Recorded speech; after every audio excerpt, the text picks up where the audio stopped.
8 de la mañana y 35 minutos en Caracas, Venezuela. Establecemos contacto directo con Delsa Solórzano. Ella es diputada al Parlamento Latinoamericano y vicepresidenta del partido opositor Un Nuevo Tiempo. Diputada Solórzano, buenos días y gracias por acompañarnos en el informativo de NTN 24.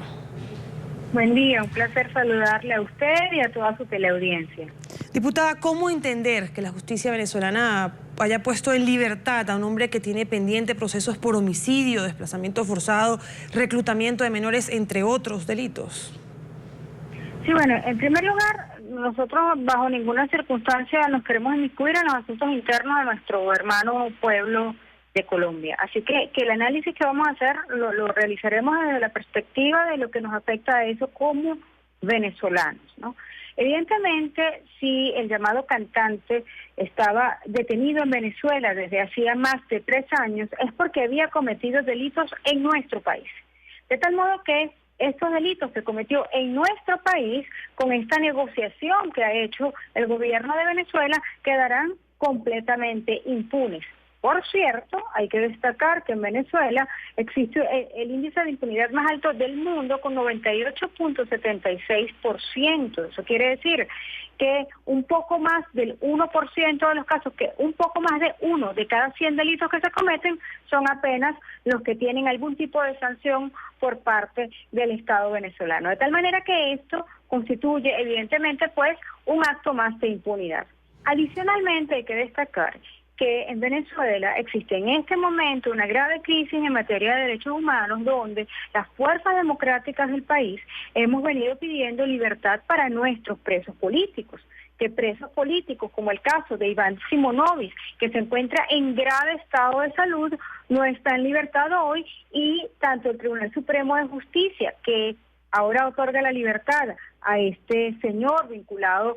con la guerrilla, con la FARC, bueno, el Tribunal Supremo de Justicia que otorga esta libertad en contraste con ello no se la otorga, por ejemplo, a Iván Simonovic o presos políticos como los hermanos Guevara. Uno de ellos en este momento necesita un cateterismo porque tiene una grave crisis cardíaca y no se le otorga la libertad, u a otros presos políticos que ya les corresponde libertad obligatoriamente por gozar de los beneficios que la ley otorga, tampoco están en libertad. Y si a ello le sumamos la cantidad de exiliados políticos en Venezuela que anhelan volver a nuestra tierra, pues bueno, es interesante evaluar cómo el gobierno de Venezuela prefiere liberar a una persona que evidentemente, repito, y esto lo decimos porque si tenía 3 años acá y no había sido extraditado a Colombia, que en todo caso es lo que correspondía para que el gobierno colombiano o la justicia colombiana decidiera qué hacer con los delitos que cometió allá.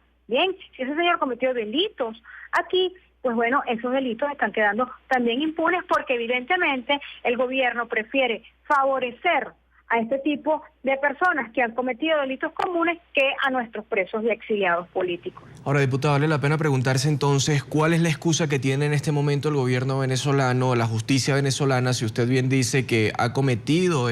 alias el cantante crímenes también dentro de Venezuela. En principio saber cuáles son los crímenes que ha cometido, pero por el otro lado ellos han aducido que lo liberan simple y llanamente porque Colombia ya decidió no pedirlo en extradición.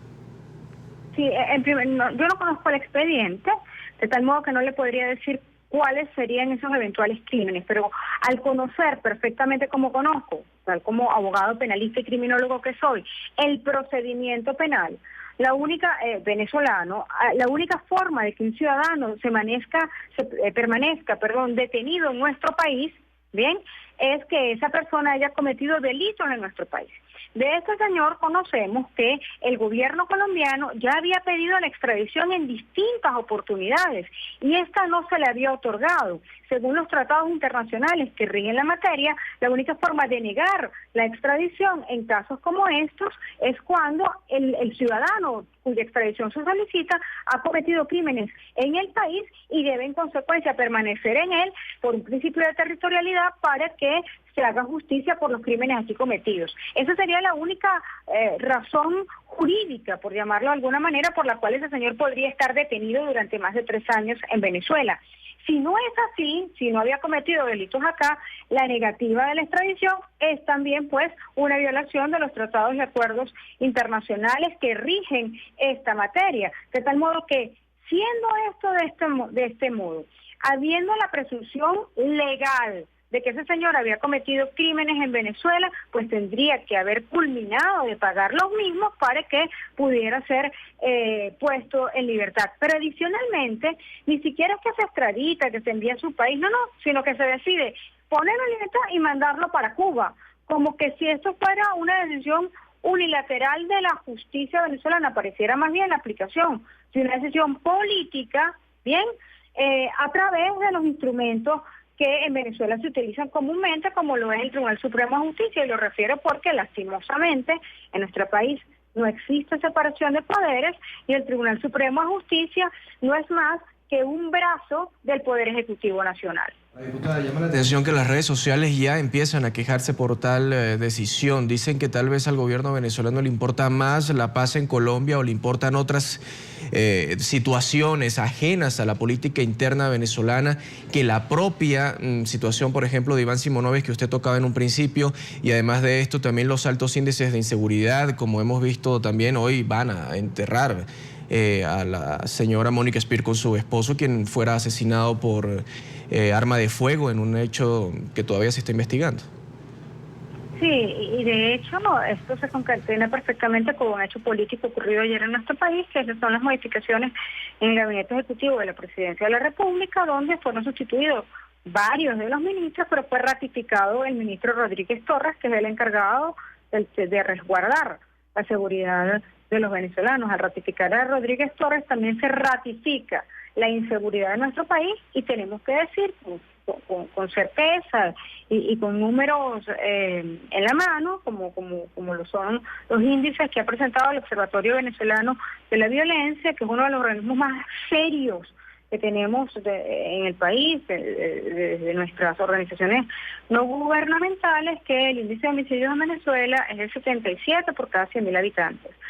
Antes de nosotros únicamente se encuentra Honduras con 85 por cada 100.000 habitantes, y sabemos que Honduras tiene una situación grave por las maras y por este tipo de pandillas que allí operan. En Venezuela, sin tener una condición como esa y sin tener una condición de guerra, tenemos el índice de homicidios más alto de toda la región, repito, luego de Honduras. Entonces, acá, en lugar de resolver el tema de la inseguridad, que es una responsabilidad directa del Estado según lo establece nuestra Constitución y de nadie más, acá, en lugar de atender aquí, el gobierno venezolano se ha empeñado en señalar que hay ya un proceso de diálogo. Nosotros queremos diálogo, nosotros queremos trabajar unidos por nuestra Venezuela, pero ningún proceso de diálogo honesto y sincero puede iniciarse si no hay un cese al odio y a la persecución política. Y para que esto ocurra, la única y real muestra que ello puede tener es la liberación de nuestros presos políticos. Vemos pues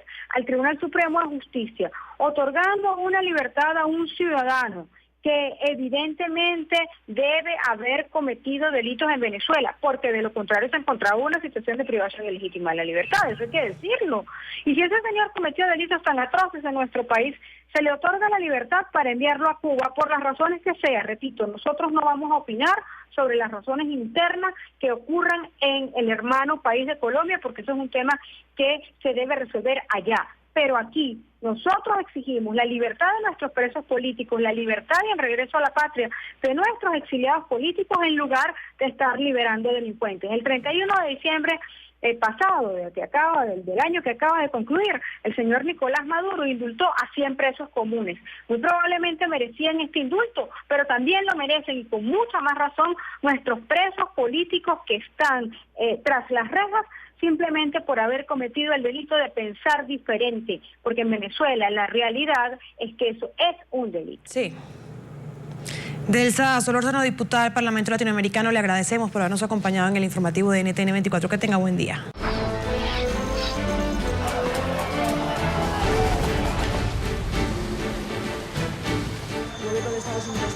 La administración Obama ha entregado 3 documentos sobre su esquema de seguimiento a las comunicaciones revelado por las filtraciones y la responsabilidad de elecciones.